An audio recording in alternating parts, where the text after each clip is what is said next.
उन सबसे कहती है कि ऐसी जगह सच में है। अब ये सब मैप की मदद से उसी जगह पर जाने लगते हैं। इन्हें यहाँ कई सारे वर्लपूल मिलते हैं, इसीलिए ये लोग नाव से आगे जाते हैं। ये सब चट्टान के नीचे जाते हैं और एक पाउच की मदद से सांस लेते हैं। फिर इन्हें नीचे पानी एक अजीब सी दिशा में बहता हुआ दिखता है, जिसे देखकर ऐसा लगता है कि कोई नदी बह रही हो। अब ये सभी पानी के बहाव के साथ बहते चले जाते हैं और बहते हुए एक गुफा में पहुंच जाते हैं। लेकिन बहुत ढूंढने के बाद भी इन्हें यहाँ कोई खजाना नहीं मिलता, मगर वूमुची के बाल यहाँ हवा से उड़ने लगते हैं, जिससे वूमुची यहाँ छुपे एक रास्ते को देख लेता है। फिर वूमुची हेरंग से कहता है कि तुम कैप्टन तो बन गई, लेकिन तुम्हारे पास दिमाग बिल्कुल भी नहीं है। यह कहकर वूमुची हेरंग का एक बाल तोड़ता है ताकि उसे हवा का भाव दिखा सके। लेकिन ये देखकर हेरंग का फर्स्ट मेट बुड्ढा भड़क जाता है और वो वूमुची को मारने लगता है। तभी वूमुची उसे उठाकर उसी पत्थर पर फेंकता है, जिससे वो पत्थर टूटता है और सबको आगे जाने का रास्ता दिख जाता है। इसके बाद ये सब आगे जाकर खजाने को देखते हैं। यहाँ इन सभी को खूब सारी चांदी मिलती है, जिससे ये सब खुश हो जाते हैं। लेकिन वूमुची कहता है कि गोरियो राज्य में चांदी के अलावा भी खूब सारा सोना था। जरूर उस सेनापति ने सोना कहीं और छुपा दिया होगा। अब ये सब यहाँ पर सोने को ढूंढने लगते हैं। तभी वूमुची को यहाँ कई सारे अजीब झंडे दिखते हैं। वूमुची उन्हें देखता है और समझ जाता है कि ये सोने तक पहुंचने का मैप है। अब तभी यहाँ पर ह्यूंगसू भी अपने लोगों के साथ आ जाता है। वो इस गुफा को बमों से उड़ाने लगता है ताकि ये सब खजाना लूट सकें। ये देखकर हेरंग के साथी यहाँ से भागते हैं। हेरंग उन लोगों को आता हुआ देखकर शांत हो जाती है। इसी दौरान माकी उसी प्रिंसेस लड़की के साथ उस मैप को देखता है। माकी सारा मैप समझ लेता है और उसे अपने पास रख लेता है। फिर ये सब यहाँ से भागते हैं। ह्यूंगसू के आदमी इन पर हमला कर देते हैं। हेरंग उनसे फाइट करती है। वूमुची भी उसकी मदद के लिए आ जाता है। तभी हेरंग को चोट लग जाती है और वो यहाँ बेहोश हो जाती है। हेरंग का एक साथी उसे तुरंत यहाँ से ले जाता है। फिर वूमुची ह्यूंगसू से फाइट करता है। ह्यूंगसू अपना चेहरा दिखाता है और फिर हमें पता चलता है कि ह्यूंगसू कई साल पहले तमना राज्य का उप सेनापति था, लेकिन वो काफी घमंडी था। इसीलिए वो अपने साथ जंग में आए अपने जख्मी साथियों को मार दिया करता था, क्योंकि उसका मानना था कि उसके साथी या तो मरेंगे या फिर जंग जीतेंगे। इसीलिए वो अपने साथियों को मार देता था। यही वूमुची उस समय पर तमना राज्य का सेनापति था और जब उसे ये सब पता चला तो वूमुची ने ह्यूंगसू को मारने का हुक्म दे दिया, जिसके बाद से ही ह्यूंगसू और वूमुची के बीच दुश्मनी हो गई। अब प्रेजेंट टाइम में ये दोनों यहाँ गुफा में लड़ रहे थे, लेकिन वूमुची ह्यूंगसू से हारने लगता है। ये देखकर वूमुची सारा खजाना पानी में डालकर खुद भी पानी में कूद जाता है। ह्यूंगसू उसके पीछे पानी में जाता है, लेकिन वो सांस नहीं ले पाता, इसीलिए वो वापस आ जाता है। यही वूमुची खजाने के साथ बंधी रस्सियों से बंध चुका था और वो पानी में नीचे डूबने लगता है। मगर तभी यहाँ हेरंग आ जाती है। हेरंग वूमुची को छुड़ाती है, मगर फिर हेरंग उस खजाने को पाने के लिए नीचे जाने लगती है। वो खजाने को दोबारा पा लेती है, लेकिन फिर हेरंग को यहाँ सांस लेने में दिक्कत होने लगती है।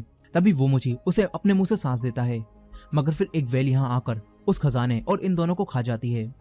लेकिन वेल उन्हें अपने ऊपर बने छेद से बाहर निकाल देती है और फिर ये दोनों वापस अपने जहाज पर आकर टपकते हैं और बेहोश हो जाते हैं। मगर अब चांदी का सारा खजाना इनके पास से जा चुका था, इसीलिए अब ये सब फ्रस्ट्रेट हो जाते हैं। वहीं दूसरी तरफ ह्यूंगसू उसी झंडे को देखकर समझ जाता है कि असली खजाना उस सेनापति ने कहीं और ही छुपाया था और उस खजाने तक पहुंचने का रास्ता इस मैप में बना है। अब वहीं दूसरी तरफ हेरंग को होश आ जाता है। वो सबसे पहले वूमुची के पास जाकर उससे सोने के बारे में बात करती है और पूछती है कि वो सोना कहाँ मिलेगा। इस पर वूमुची कहता है कि सोने तक पहुंचने का रास्ता उस झंडे पर बना था। ये सुनकर हेरंग कहती है कि जहाज को वापस मोड़ो, हम गुफा में दोबारा जाएंगे और वहां से झंडा लेकर आएंगे। लेकिन ये सुनकर वही प्रिंसेस सामने आती है और कहती है कि वापस जाने की जरूरत नहीं है, उस मैप को माकी ने उठा लिया था। अब ये सुनकर ये सब लोग माकी को दोबारा से बांध देते हैं और उससे पूछने लगते हैं कि वो मैप कहाँ है। मगर माकी ने उस मैप को पहले ही गिरा दिया था। वो सबसे कहता है कि मैंने मैप गिरा दिया है, लेकिन मैं जानता हूँ कि वो आइलैंड कहाँ पर है जहाँ सोना छुपाया गया है। माकी कहता है कि वो आइलैंड काफी खतरनाक है और वहाँ बिजली गिरती रहती है। माकी बचपन से ही पायरेट्स के जहाजों पर पला था, इसलिए वो वहां जाने का रास्ता जानता था। और ये सुनकर सभी लोग उसे रास्ता बताने के लिए कहते हैं, मगर माकी कहता है कि मैं रास्ता तो बताऊंगा, लेकिन तुम सभी लोगों को मुझे इस जहाज का कैप्टन बनाना होगा। हेरंग ये सुनकर माकी को कैप्टन बना देती है और खुद किचन में बैठकर सबके लिए खाना बनाने लगती है। फिर वूमुची उसके हाथों की बनी मछली खाता है और हेरंग से कहता है कि तुम काफी अच्छा खाना बनाती हो, लेकिन असल में वूमुची उसकी झूठी तारीफ कर रहा था। और ऊपर सभी लोग एक दूसरे से कह रहे थे कि कोई कैप्टन को किचन से निकालो, हमसे ये खाना नहीं खाया जाएगा। खैर अब माकी कैप्टन बनने के बाद इन सब पर रोब दिखाते हुए उन्हें एक आइलैंड की तरफ ले जाता है।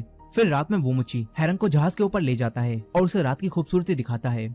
वहीं दूसरी तरफ ह्यूंगसू भी अपने साथियों के साथ इसी आइलैंड की तरफ बढ़ रहा होता है। अब कुछ समय बाद हेरंग और उसके साथी समुद्र में एक ऐसी जगह पहुंच जाते हैं जहां समुद्र का पानी उबल रहा था। ये देखकर हेरंग माकी से कहती है कि हमें पालों को बंद कर देना चाहिए, क्योंकि ये काले बादल आने का संकेत है। लेकिन नया कैप्टन इनकी बात नहीं मानता और थोड़ी देर बाद काले बादल यहाँ आ जाते हैं।